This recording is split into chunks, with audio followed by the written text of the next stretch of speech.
آپ ان لوگوں کو خبردار کریں. سورہ مریم میں اللہ سبحانہ تعالیٰ فرماتے ہیں لِتُنذِرَ بِهِ قَوْمًا لُدًّا، لُدّا جھگڑالو قوم. آپ اس قرآن سے خبردار کروائیں، ڈرائیں ان لوگوں کو جو بہت جھگڑالو ہیں. تو آپ خود اندازہ لگائیں کتنا مشکل کام ہوتا ہوگا. قرآن سکھایا جائے کس کو؟ جو اس کو نہیں جانتے. اور ہم اس کو کس کو سکھاتے ہیں، کس کو پڑھاتے ہیں؟ جو اس کو جانتے ہیں. کون سا کام آسان ہے؟ جو پہلے سے اس کو جانتے ہیں. لیکن جو اس کو جانتے نہیں، جو آپ کی بات سننا نہیں چاہتے اور آپ ان کو سنوا رہے ہیں، کتنا مشکل کام ہے. اور یہ مشکل کام اللہ سبحانہ وتعالیٰ نے آپ صلی اللہ علیہ وسلم کو دیا اور ان کو بتایا کہ کامیابی آپ ہی کو انشاءاللہ نصیب ہوگی. اور ایسا ہی ہوا. وذکرہ، اور یہ نصیحت ہے کس کے لیے؟ مومنوں کے لیے. نصیحت کون حاصل کرتا ہے؟ جو اس کو جو مانتا ہے. جو نہیں مانتا کیا وہ نصیحت حاصل کریں گے؟ نہیں. نصیحت کون حاصل کرتا ہے؟ جو ماننے والے ہیں.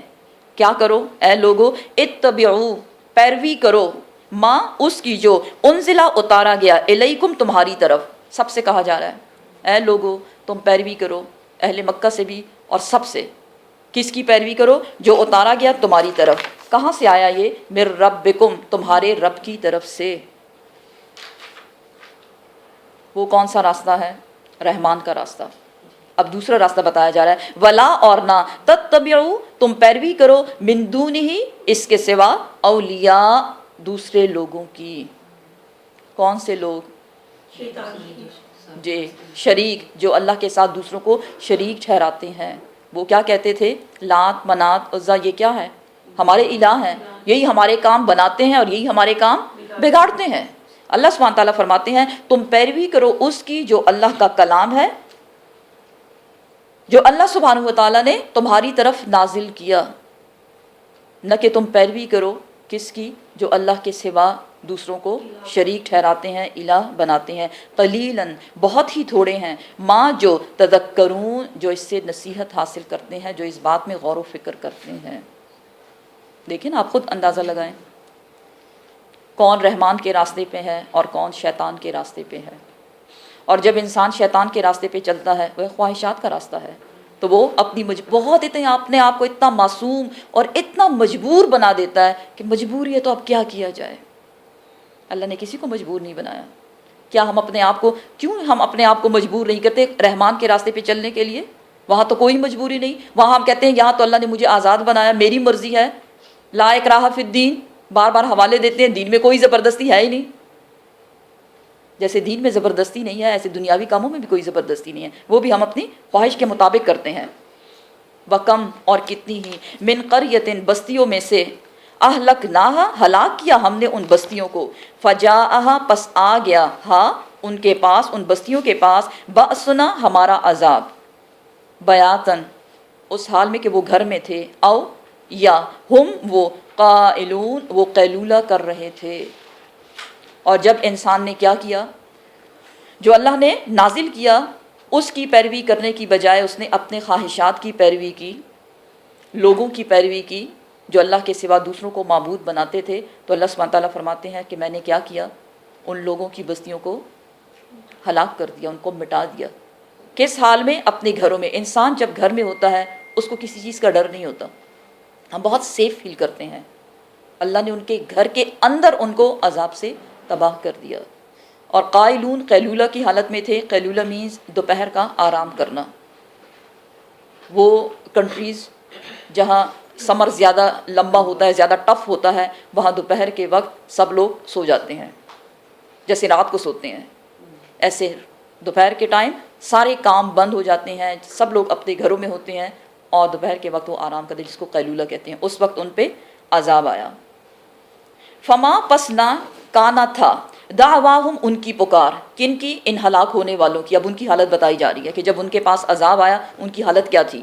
نہ تھی ان کی پکار، اذ، جب، جاءہم، آیا ان کے پاس، بأسنا، ہمارا عذاب، الا، مگر، ان، یہ کہ، قالوا، وہ کہہ رہے تھے، وہ چلا رہے تھے، وہ چیخ رہے تھے. کیا کہہ رہے تھے؟ انا، بے شک ہم، کننا، تھے ہم، ظالمین، ظلم کرنے والے. کیا ظلم کیا انہوں نے؟ شرک. کیونکہ اوپر کی کنٹینیویشن چل رہی ہے نا. ولا تتبعوا من دونہ اولیاء کنٹینویشن چل رہی ہے. پھر انسان کو خبر ہوتی ہے کہ یار میں تو غلط راستے پہ تھا، یہ مجھ سے کیا ہو گیا. اللہ سبحانہ تعالیٰ فرماتے ہیں سورۃ الانبیاء میں قالوا یا ویلتنا انا کنا ظالمین. جب ان کے پاس عذاب آتا ہے تو وہ کیا کہتے ہیں؟ ہائے کمبختی ہماری، ہم ہی ظلم کرنے والے تھے. انسان کو احساس کب ہوتا ہے ظلم کرنے کا یا اس کی برائی کا یا وہ غلط راستے پہ تھا؟ جانتے ہیں آپ پکڑ کب ہوتی ہے؟ جب موت کا فرشتہ آتا ہے. یہ یاد رکھیں، جب موت کا فرشتہ انسان کے پاس آتا ہے، اگر وہ روشن چہرے والا ہے، چمکتے چہروں کے ساتھ اگر موت کا فرشتہ آتا ہے تو آپ سمجھ جائیں آپ کامیاب ہیں. سٹارٹ فرسٹ، پہلا پوائنٹ. قیامت تو بعد میں آئے گی نا، ٹھیک ہے نا، وہ تو فار ایور والا رزلٹ وہاں سنایا جائے گا. لیکن جب موت کا فرشتہ مونسٹر بن کے سامنے آئے، استغفر اللہ، تو سمجھ جائیں کہ انسان کی خرابی ہے. بس ہو گئی یہیں سے خرابی، آخر تک ساری خرابی ہی خرابی ہے. کیونکہ قبر میں آپ کے گناہ کہاں سے بخشوائے جائیں گے؟ آپ کا عمل آپ اپنے ساتھ لے گئے ہیں. اور انسان کو سمجھ کب آتی ہے؟ جب اس پہ سخت وقت آتا ہے. نعمت کی قدر، اللہ نے اتنی نعمتیں ہمیں دی ہیں لیکن انسان اس کی قدر نہیں کرتا. اسپیشلی کون سی نعمت؟ Body parts. سب سے پہلے باڈی پارٹس. بہت کم لوگ ہوتے ہیں جو کہتے ہیں الحمدللہ الحمدللہ، یا اللہ تو نے مجھے صحیح سلامت باڈی دی ہے. ہر انسان کا رونا میرے پاس یہ نہیں، میرے پاس وہ نہیں، میرے پاس یہ نہیں. لیکن جب خدا نخواستہ کسی کا ہاتھ کٹ جائے یا اس کا پاؤں کٹ جائے یا اس کی آنکھ ضائع ہو جائے، کوئی ایک باڈی پارٹ، پھر انسان کیا کہتا ہے؟ اللہ یہ کیا ہو گیا؟ پھر اس کو قدر آتی ہے. کیونکہ یہ باڈی ہم نے خریدی نہیں، اس لیے ہم اس کو فار گرانٹیڈ لیتے ہیں. ہم اپنی چیزوں کو سنبھال کے کیوں رکھتے ہیں؟ کیونکہ ان کو ہم نے خریدا ہوا ہے، اس کی قیمت ہم نے دی ہوئی ہے. لیکن اپنی باڈی کی ہم نے کوئی قیمت دی نہیں. اللہ نے مفت میں پکڑا دی اتنی ساری چیزیں، اس لیے ہم کہتے ہیں چلو بس مل گئی ہے نا تو کیا ہوا. تو انسان کو افسوس کب ہوتا ہے، اس کو ہوش کب آتی ہے؟ جب موت کا فرشتہ آتا ہے. ان لوگوں نے کیا کیا جب ان پہ عذاب آیا؟ کیونکہ عذاب ایسے نہیں آتا کہ بس اچانک سے عذاب آ گیا. پیغمبر سمجھاتے ہیں اپنی امتوں کو، بار بار ان کو سمجھایا جاتا ہے. اور اہل مکہ تو اس قدر ہٹ درم ہو گئے تھے کہ وہ آپ صلی اللہ علیہ وسلم سے بار بار کہتے تھے کہ کب آئے گا وہ عذاب. ویسی دھمکی دیتے رہتے ہو، کب آئے گا عذاب، کب آئے گا عذاب. باقی پیغمبروں کی امتوں پر عذاب آیا، پیغمبر کو بچایا گیا اور چند ماننے والوں کو جو سچے تھے اپنے ایمان میں، باقی سب صفایا. لیکن آپ صلی اللہ علیہ وسلم کی امت پر اللہ سبحانہ و تعالیٰ نے ان کو اس بڑے عذاب سے بچایا ہوا ہے. چھوٹے چھوٹے عذاب جھنجھوڑنے کے لیے انسان کو. اب لاسٹ ویک جو زلزلہ آیا پاکستان میں، سب لوگ بہت ڈر گئے. زلزلے کیوں آتے ہیں؟ یہ بھی اللہ کا عذاب ہے نا. جب زمین پر بے حیائی حد سے گزر جائے، اور بے حیائی میں بہت کچھ شامل ہے، آپ سب لوگ ماشاءاللہ سمجھدار ہیں. جب بے حیائی حد سے بڑھ جاتی ہے، جب گندگی زمین پہ بہت زیادہ ہو جائے. دیکھیں جب ہم گندے ہو جاتے ہیں، فار ایگزامپل ڈسٹ لئی ہم نے جھاڑ دیا، اب زمین پہ جب گندگی بہت زیادہ ہو جاتی ہے تو وہ جی کانپتی ہے، وہ شیک کرتی ہے. دوسری طرف اگر دیکھا جائے، کچھ ایسی ٹریٹمنٹس ہوتی ہیں، کچھ ایسی بیماریاں ہوتی ہیں جس پہ ڈاکٹرز کہتے ہیں کہ الیکٹرک شاک لگانا پڑے گا. الیکٹرک شاک دوائی کے طور پہ، میڈیسن کیور کرنے کے لیے. ارتھ کوئک یہ بھی اگر دیکھا جائے تو شاکس تھے ہم انسانوں کے لیے. اے انسان جاگ جا، کیا کر رہا ہے تو؟ کچھ ہوش کر، بس کر دے، اپنی بے حیائی کو چھوڑ دے، گناہوں کو چھوڑ دے تو. اس لیے بہت لوگ ڈر گئے تھے. ڈرنے کا وقت بھی تھا. استغفار کرنا چاہیے ہم سب کو. استغفر اللہ ربی من کل ذنب واتوب الیہ. اور یہ اللہ کا طریقہ ہے، یہ اس کی سنت ہے. جو نہیں مانے گا اللہ کو، اس کو منوانے سے کوئی وہ نہیں، کوئی غرض نہیں. اللہ ان کو لے جائے گا اور ان کی جگہ کچھ اور لوگ آئیں گے جو اللہ کو بھی مانیں گے، پیغمبر سے پیار بھی کریں گے، اللہ کے ماننے والوں سے بھی پیار کریں گے. یہ اللہ کا طریقہ ہے. تو جب ان کے پاس عذاب آیا، ان نے کیا کہا؟ قالوا انا كنا ظالمین. تو انہوں نے کہا ہے ہم ہی تھے ظلم کرنے والے. پھر قصور کو مان لیا، لیکن کوئی فائدہ ہوا؟ کوئی فائدہ نہیں.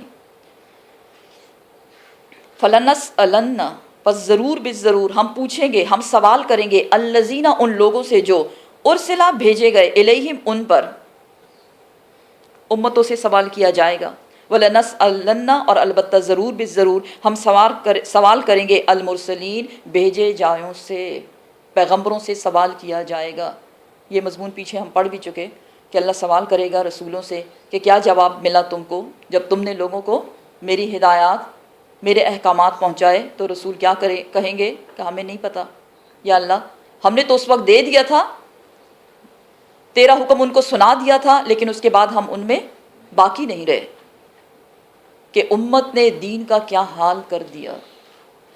آج کل جو ہم اپنے دین پہ عمل کر رہے ہیں، جو حالت ہے امت مسلمہ کی، کیا آپ صلی اللہ علیہ وسلم نے دین کو اس طرح سے دیا تھا اپنی امت کو؟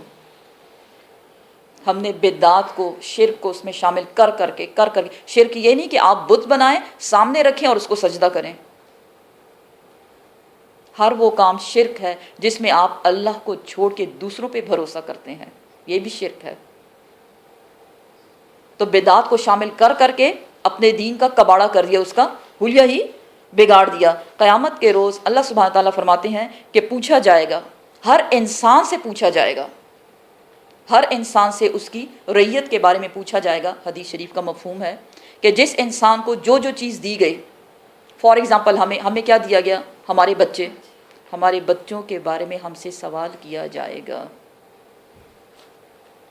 اگر آج ہمیں بہت گلے شکوے ہیں اپنے بچوں سے، سوچیں آپ اپنے گریبان میں جھانک کے، کیا تربیت کی ہے ہم نے اپنے بچوں کی؟ کیا ہم نے اسلامک طریقے سے ان کی تربیت کی؟ اگر نہیں کی تو ہم ان کو کیسے، ہم ان سے یہ ایکسپیکٹیشن رکھ سکتے ہیں کہ وہ مومن ہوں، اللہ ان کو مومن بنا دے، لیکن کتنی محنت کی ہے آپ نے ان کو مومن بنانے میں؟ اگر نہیں کی تو پھر ہم گلے شکوے کیوں کریں؟ قیامت کے روز ہر انسان سے اس کی رعیت کے بارے میں، ہر وہ چیز جو اس کے انڈر تھی اس کے بارے میں اس سے پوچھا جائے گا کہ تم نے اپنا فرض کیسے نبھایا۔ اکثر ہم اپنے فرائض کو چھوڑ دیتے ہیں کیونکہ ہم کیا کہتے ہیں، وہ بھی تو نہیں کر رہا، فلاں نہیں کر رہا، فلاں نہیں کر رہا۔ بھئی فلاں سے، اس کے بارے میں اللہ اس سے پوچھے گا، اللہ آپ سے نہیں پوچھے گا کہ فلاں نے یہ کام کیوں نہیں کیا۔ اکثر لوگ دین پر عمل کرنے سے تھوڑے سے کیا کرتے ہیں، ہچکچاتے ہیں، ہے لوگ کیا کہیں گے۔ بھئی اللہ آپ سے پوچھے گا آپ نے اپنے دین کا کیا حال کیا، تو اپنے آپ کو تیار رکھیں اللہ کو جواب دینے کے لیے، کیونکہ یہ جواب ہر انسان دے گا۔ ہر انسان سے قیامت کے دن کچھ سوال کیے جائیں گے، اور ان سوالوں کا جواب دیے بغیر وہ ایک قدم بھی نہ آگے بڑھ سکے گا اور نہ پیچھے ہٹ سکے گا۔ اسی طرح پیغمبروں سے بھی پوچھا جائے گا، تم گئے کیا کیا تم نے، کتنی محنتیں کی۔ سبحان اللہ، پیغمبروں نے کتنی محنتیں کی، 950 سال تک تبلیغ بغیر کسی گلے شکوے کے، پھر بھی لوگ نہیں مانے، پھر بھی لوگوں نے کیا کہا، دیوانہ ہے، کاہن ہے، شاعر ہے، مجنون ہے، اور پتہ نہیں کیا کیا کہتے رہے، اور وہ سب برداشت کرتے رہے 950 سال، 9.5 سیکنڈ بھی ہم کسی کی بری بات کو برداشت نہیں کر سکتے۔ ہے ایسا کہہ دیا، کیوں کہہ دیا؟ بھئی کہہ دیا، پیغمبروں نے تھوڑا سنا تھا۔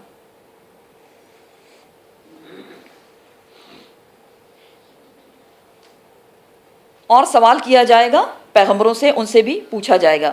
فَلَنَقُصَّنَّ اور البتہ ضرور ہم بیان کریں گے۔ اللہ سبحانہ تعالیٰ فرماتے ہیں کہ ہم بیان، پہلے تو ان سے پوچھا جائے گا اور پھر اللہ کا بیان، علیہم ان پر، کن پر؟ تمام لوگوں کی بات ہو رہی ہے، بے علم اپنے علم کے ساتھ، اللہ اپنے علم کے ساتھ لوگوں پہ بیان کرے گا کیا چیز، ان کے اعمال، کہ کس وقت میں اے انسان تو نے کیا کیا اور کس نیت سے کیا۔ وما اور نہ، کننا تھے ہم، غائبین غائب، غیر حاضر، کس چیز سے؟ تمہارے اعمال کو دیکھنے سے۔ اللہ غائب نہیں ہے، اللہ ہر وقت حاضر ہے اپنے علم کے ساتھ۔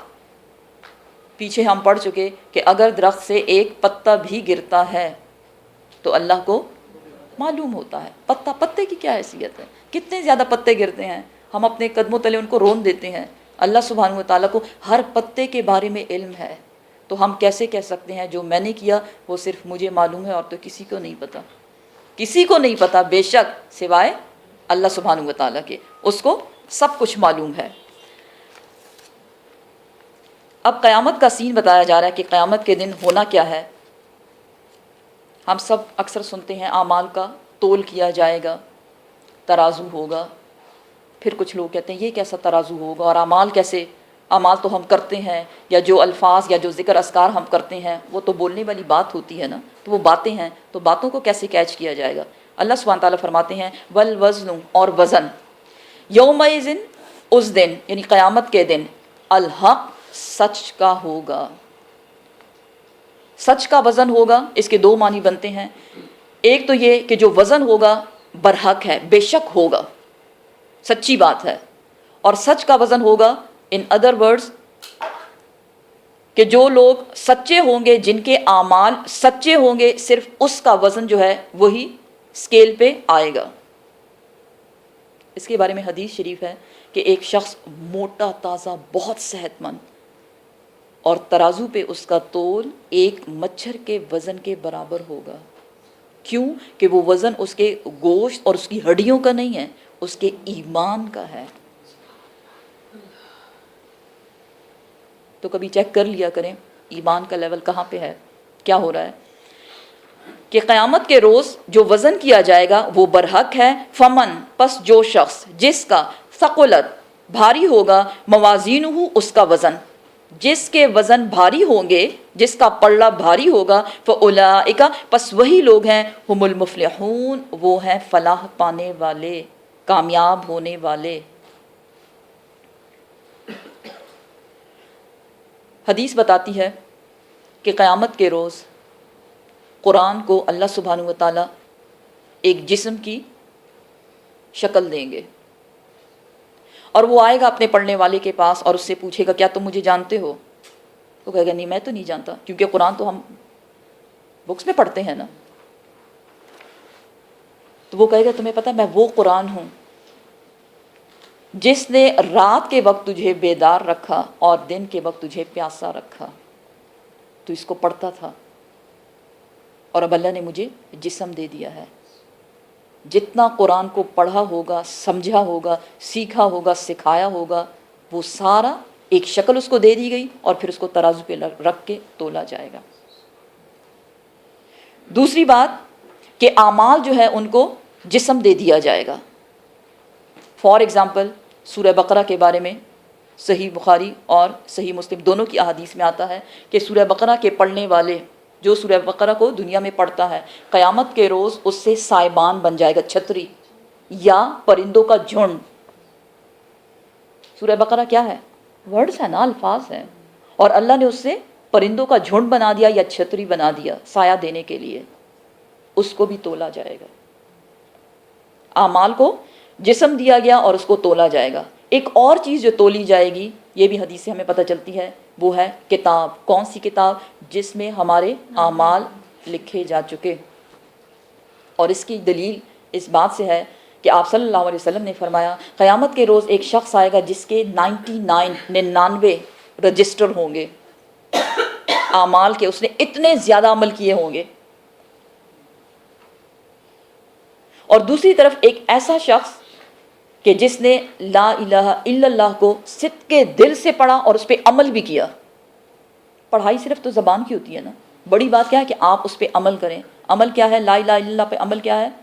صرف اور صرف اللہ سبحانہ و تعالیٰ کو اپنا الہ سمجھنا، مینز اس نے کوئی شرک نہیں کیا. بہت بڑی بات ہے یہ، کیونکہ ہم بھی زبان سے لا الہ الا اللہ بولتے ہیں، لیکن جب تھوڑی سی مصیبت آئے ہم ادھر ادھر دیکھتے ہیں کون ہوگا ہمارا مددگار، کہاں گیا توکل علی اللہ. ایک طرف 99 رجسٹر، دوسری طرف لا الہ الا اللہ جس کو ایک چھوٹے سے کاغذ کے ٹکڑے پہ لکھا گیا ہے. اور جب اس کو ترازو میں رکھا جائے گا 99 رجسٹر اوپر چلے جائیں گے، کوئی ویٹ ہی نہیں، اور وہ لا الہ الا اللہ کا ایک چھوٹا سا ٹکڑا وہ نیچے آ گیا، ترازو بھاری ہو گیا. اسی طرح انسان کے جسموں کو تولا جائے گا، لیکن وہ دوبارہ میں آپ کو یہ بتاؤں کہ وہ گوشت اور ہڈیوں کا ویٹ نہیں ہوگا، انسان کے جسم کے اندر جو ایمان ہے اس کا ویٹ ہوگا. اس بات کی دلیل ہمیں ایک حدیث شریف سے ملتی ہے کہ ابن مسعود جو تھے ان کی پنڈلیاں، ان کے پاؤں بہت پتلے پتلے تھے. تو ایک بار صحابہ کرام نے تھوڑا سا ہنسی مذاق کی ان کے ساتھ آپ صلی اللہ علیہ وسلم نے فرمایا اس کا مذاق نہ اڑاؤ، اس کی یہ پتلی پتلی پنڈلیاں جو ہیں، پاؤں جو ہیں ان کے، یہ احد پہاڑ سے بھی بڑھ کر بھاری ہیں ترازو پر۔ کیا تھا اس میں؟ گوشت تو اس میں ہے نہیں، ہڈیاں ہی ہڈیاں ہیں، تو کیا تھا اس میں؟ ایمان۔ ایمان، جی ایمان کا وزن۔ تو ہمیں دیکھنا کیا ہے، کس چیز کی حفاظت بہت زیادہ ضروری ہے؟ ایمان کی۔ کہاں سے آئے گا یہ ایمان؟ ایمان کدھر سے آتا ہے؟ کس مارکیٹ میں ملتا ہے؟ کہاں سے ہم خریدیں گے اس کو؟ جی قرآن سے۔ کھولیں قرآن کو، پڑھیں اس کو۔ جس قدر آپ قرآن کو پڑھتے ہیں ایمان کا لیول اوپر بڑھتا جاتا ہے۔ دیکھیں اللہ نے ہمیں باڈی دی، الحمدللہ ہم کتنی حفاظت کرتے ہیں اس کی، لیکن اگر ہم اس کو ایسے ہی چھوڑ دیں، چلو بس ٹھیک ہے نا، کھا رہے ہیں پی رہے ہیں، نہ صفائی نہ ستھرائی، کوئی خیال نہیں، تو جسم کا کیا ہوگا؟ خراب ہو جائے گا، گندا ہو جائے گا، کوئی ہمارے قریب نہیں آئے گا۔ ہم لوگوں نے کیا کیا؟ جسم کی صفائی ستھرائی میں اس قدر بزی ہو گئے کہ ایمان کی صفائی ستھرائی خیر خیریت۔ قرآن کی آیت ہے یا ایھا الذین آمنوا، یا ایھا الذین آمنوا آمنو، اے ایمان والو ایمان لاؤ۔ ایمان والے ایمان لائیں۔ آپ صلی اللہ علیہ وسلم نے فرمایا ایمان کی تجدید کر لیا کرو۔ کیوں؟ کہ یہ تمہارے سینے میں ایسے پرانا ہو جاتا ہے جیسے تمہارے بدن پر کپڑے۔ تو یہ کافی نہیں ہے کہ ہم ایک مسلمان گھر میں پیدا ہوئے، بچپن میں ہم نے قرآن پڑھ لیا، دیٹس اٹ، 5 وقت کی ہم نماز پڑھ رہے ہیں، بس یہ ٹھیک ہے، اتنا کافی ہے نا؟ نہیں، اللہ نے جو آپ کو رسپانسبلٹیز دی ہیں اس کے متعلق آپ سے پوچھا جائے گا۔ جتنی زیادہ فیسلٹیز اتنی زیادہ پوچھ، کیا کیا تم نے؟ اتنے زیادہ میں نے ریسورسز دیے ہوئے تھے اللہ کے پیغام کو دوسروں تک پہنچانے کے لیے، لیکن ان ریسورسز کو تم نے کس لیے استعمال کیا؟ چینل بدلتے، ادھر ادھر کی خرافات دیکھتے ہوئے، بس اسی میں ٹائم ویسٹ کر لیا۔ پھر انسان کو اس کا جواب دینا پڑے گا۔ تو جس کے اعمال کے وزن جو ہے وہ بھاری ہوں گے، ظاہر ہے بھاری اور ہلکا پن تولا تو سب کچھ جائے گا، لیکن وہ اعمال جو اللہ کو قبول ہو چکے ہیں، جو نیک اعمال تھے، جو ایمان کی حالت میں نیک اعمال کیے گئے تھے، صرف وزن اسی کا شو ہوگا۔ اور اس کے علاوہ چاہے نیکیوں کے پہاڑ کوئی لے کر آئے، لیکن وہ نیکیاں ایمان کے بغیر کی گئی تھی، اس کی مثال مچھر کے پر کے وزن کے برابر، جو کچھ بھی نہیں ہے۔ اللہ سبحانہ تعالیٰ فرماتے ہیں سورۃ القاریہ میں فَأَمَّا مَنْ ثَقُلَتْ مَوَازِينُهُ، اور وہ لوگ جن کے اعمال کے وزن بھاری ہوں گے، فَهُوَ فِي عِيشَةٍ رَاضِيَةٍ، پس وہ اپنی پسند کی زندگی میں ہوگا۔ یہاں ہمیں چاہیے نا اپنی پسند کی زندگی، اور اپنی پسند کی زندگی کے لیے ہم دن رات دوڑتے رہتے ہیں۔ پھر جب اللہ کی بات آتی ہے، آخرت کی بات آتی ہے، ہم کہتے ہیں ٹائم ہی نہیں ہے یار، کیا کریں؟ بہت آسان سا جملہ ہر ایک سے سننے میں ملتا ہے، ٹائم ہی نہیں ہے۔ سوچیں آپ اپنا ٹائم کہاں لگا رہے ہیں جب آپ کے پاس ٹائم نہیں ہے؟ یہ ٹائم اللہ نے آپ کو اس لیے دیا تھا کہ جا کے دنیا میں اس کو صرف کر دیں، اور آخرت کی کوئی ہوش ہی نہیں۔ لیکن دوسری طرف کون ہوں گے؟ وَأَمَّا مَنْ خَفَّتْ مَوَازِينُهُ فَأُمُّهُ هَاوِيَةٌ، پس وہ لوگ جن کے اعمال کے وزن ہلکے ہوں گے، ان کا ٹھکانہ ہاویہ ہے۔ وَمَا أَدْرَاكَ مَا هِيَ، اور تمہیں کیا پتا کہ ہاویہ ہے کیا؟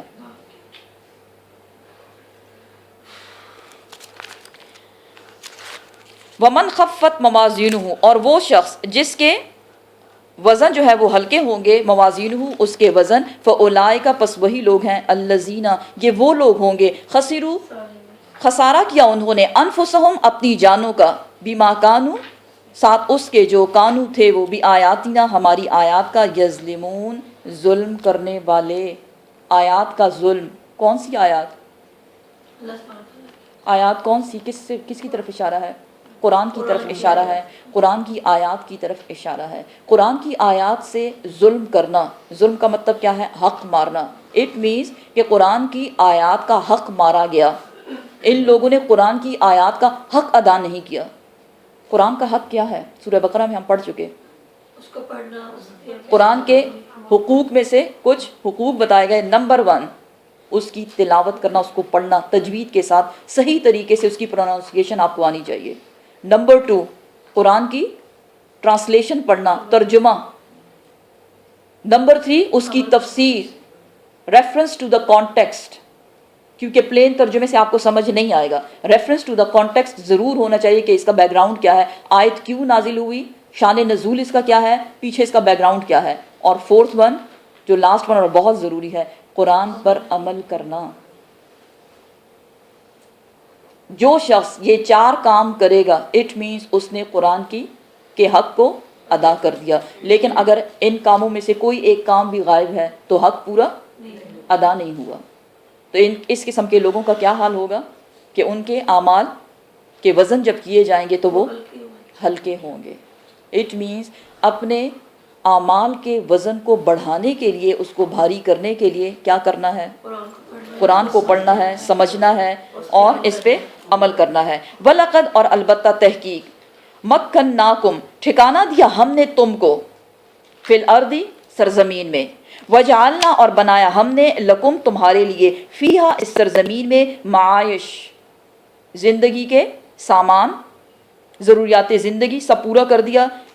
قلیلاً بہت تھوڑے ہیں, ما جو تشکرون جو تم شکر ادا کرتے ہو, بہت تھوڑا شکر ادا کرتے ہو. اے انسان, اعمال کے بارے میں بتانے کے بعد اللہ سبحانہ وتعالیٰ نے دوبارہ زندگی کا ریمائنڈر ہمیں دیا. زندگی میں دیکھو اللہ نے کیا کچھ دیا تمہیں, اللہ نے تمہیں بسا دیا. انہی گھروں میں اسی سرزمین پر وہ لوگ بھی بستے تھے جن پہ اللہ کا عذاب آیا, ختم ہو گئے, وہ چلے گئے ہیں. اب اللہ نے اس سرزمین کا تمہیں جاندشین بنا لیا ہے, اور صرف زمین میں تمہیں بسایا نہیں, صرف گھر نہیں دیے, ان گھروں میں ساری کی ساری فیسلٹیز کس نے دی, اللہ سبحانہ وتعالیٰ نے. دیکھیں انسان نے ہر مشین بنا لی ہے, لیکن انسان نے کیسی بنائی وہ مشین, اللہ نے اس کے ذہن میں وہ آئیڈیاز ڈالے. ہے نا ایسا, کیا انسان کا اپنا کوئی آئیڈیا تھا؟ انسان کا اپنا کوئی آئیڈیا نہیں تھا. آنکھ کو دیکھ کر اس نے کیمرہ بنایا, ہمارے برینز کو دیکھ کر, ہماری میموریز جو اللہ نے ہمارے ذہنوں میں ڈالی ہوئی اس کو دیکھ کر کمپیوٹر, لیپ ٹاپ اور سب کچھ آگے ساری اس کی فیملی میں آتے ہیں. تو یہ سب چیزیں کہاں سے انسان نے بنائی؟ اللہ سبحانہ وتعالیٰ کی رحمت سے, اس کے رحم سے, اس کے کرم سے اللہ نے زندگی گزارنے کے تمام سامان تم کو دے دیے. تو ہونا تو یہ چاہیے تھا کہ تو شکر ادا کرتا, لیکن انسان تو شکر ادا نہیں کرتا. اللہ سبحانہ وتعالیٰ نے اتنی زیادہ نعمتیں ہمیں دی. اللہ سبحانہ وتعالیٰ فرماتے ہیں